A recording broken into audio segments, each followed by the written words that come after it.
Hey, what's up guys, Jack here, and today I've got a lovely game of Rush on our favourite Darude Sandstorm level, the Gulf of Oman. I haven't posted Rush gameplay in a very long time. In BF4 it's rare you actually have a game like this in Rush where everything goes to plan, progresses, and you actually move through all of the MCOMs avoiding the choke points. But this is a really nice game, some good movement and attacking play all the way through, especially at the end there. I was being very methodical about which targets to shoot, and everything just turned out great, surprisingly.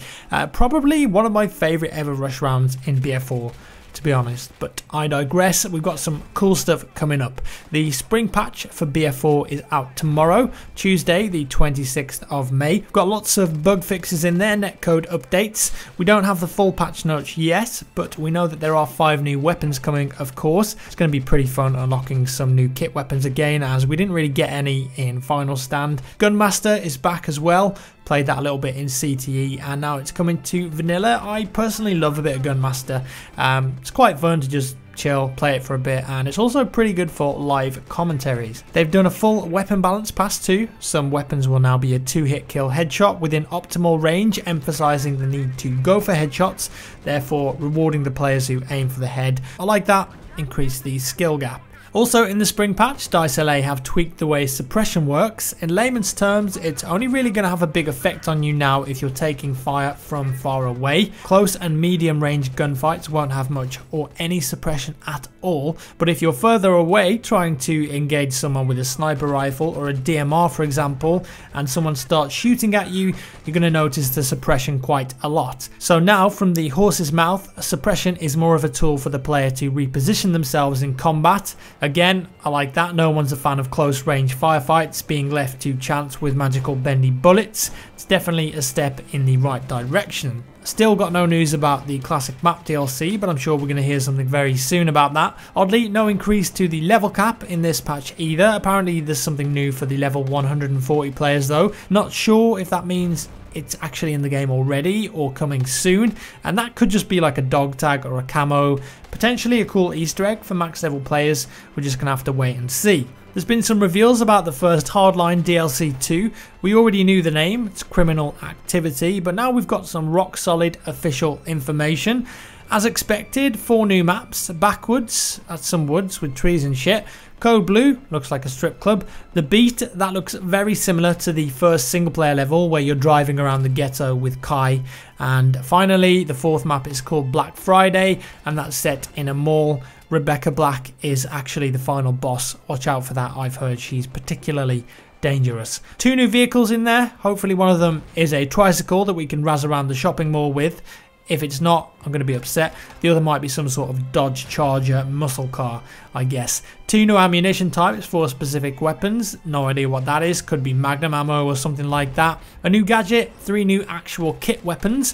One of them is a Tommy gun, so you can go all 1950s gangster, and also a new nail gun battle pickup.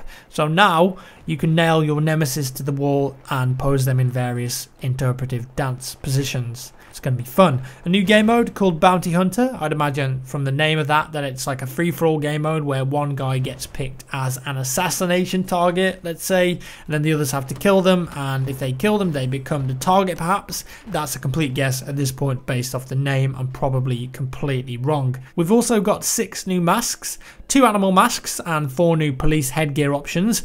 Here we can see a rabbit and a gorilla. Taking a wild stab in the dark, I'm thinking maybe the rabbit makes you run faster with primary weapons equipped, and the gorilla mask perhaps gives you something like quicker health regeneration. This could be the unique bonuses they spoke about in the past if you're wearing these masks, or perhaps they've dropped that idea entirely and they're just purely cosmetic like the dinosaur and wolf masks are. Early access is going to be in June, so not long to go before we see some actual gameplay by the looks of it. It'll be nice to get some fresh content for Hardline. I haven't actually played much at all in the last few weeks. I've really been enjoying BF4 again with all the updates and the spring patch coming up too. Things are looking pretty good there. One thing I forgot to mention though, the community test environment has now been launched for Hardline as well, in the last few days, but I really think they should open it up to all players rather than just premium, because otherwise I doubt there's going to be many participants on the PC version. I really feel like we need a bigger incentive to jump in there right now. Moving on to a galaxy far, far away with some Battlefront tidbits I found quite interesting and I thought you guys might like to know. DICE General Manager Patrick Bach recently said in an interview with official PlayStation magazine, what we did was, instead of trying to build on the old Battlefront games, we went back and said, let's start over, let's analyze the good and the bad like we did with the old games. But it's more about going back to the core idea that Battlefront stands for and then building on that, because otherwise you'll create a version of somebody else's game, and that's not what we do. We build our own games, we build something that breathes DICE. We wanted to take a fresh stance on the concept of Battlefront rather than saying, let's take that feature, call it the same thing, or let's remove that feature. It's just going to get messy, so you have to see it as a reboot. And there we go, Patrick obviously there addressing fans' concerns that lots of features from previous Battlefront games won't be in the new game, space battles for example. I feel like lots of people are or were expecting Star Wars Battlefield with Battlefront, like massive levels, 64 players, all that jazz. A Star Wars skin for Battlefield 4, let's say. But it looks like the game is shaping up to be much more focused and smaller scale than that, which I don't think is necessarily a bad thing. Look at BF4, for example. Bloated with so many features, weapons and gadgets that on launch we quickly discovered didn't function well together and the game wasn't at all stable. They just tried to cram so much stuff in there that it actually worked against the game. But with Battlefront, it seems to me that they're not pushing the goalposts as high, instead making sure that it's a good functioning core experience to start with and then build up on top of that. So it could be a good thing that there's not so many features in the game that were in the previous games, but at the same time I can understand why fans of the previous games will feel like they're being shortchanged and stripped of their favourite toys. We'll see how it turns out, but it's been confirmed now DICE are going to show actual gameplay to everyone who's at E3 in June, and they're also going to release that gameplay online, so everyone's going to get to see it, and that's like only 3 weeks away, so not long to wait at all. I saw PS4 gameplay during my trip to Stockholm. I think that now at E3 it would be nice to show off like a 5 to 10 minute section of pure PC gameplay, really flex the muscles and show everyone what this game's about. After all, we're gamers at heart, and everyone would prefer to see gameplay rather than cinematic in-engine cutscenes. And however good that first trailer for the game was, it was pretty awesome, let's be honest, and generated a load of hype. Lots of people were left feeling like the actual gameplay should have come first. Soon, my friends, soon.